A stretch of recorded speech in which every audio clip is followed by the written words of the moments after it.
Hi everyone, in front of me I've got Honor Magic V2 and let me share with you how to activate automatic system updates on this device.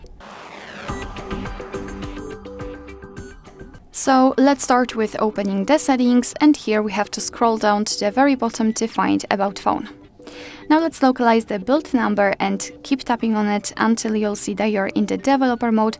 Of course, if you've got the screen lock, you have to enter it to confirm. So now we can go back and enter System and Updates and tap on the developer options. If you want to learn more about the developer options, I highly recommend to check our tutorial about it. So after entering the developer options, scroll down just a little bit to find this option, Automatic System Updates. You can turn it on just by tapping on the switcher, and from now on, since this option is active, your device is allowed to apply the updates whenever it will be restarted. So you do not really have to remember about updating your device.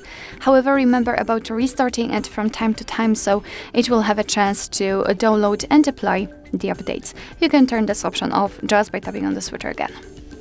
Alright, so that will be all. Thank you so much for watching. I hope that this video was helpful, and if it was, please hit the subscribe button and leave the thumbs up.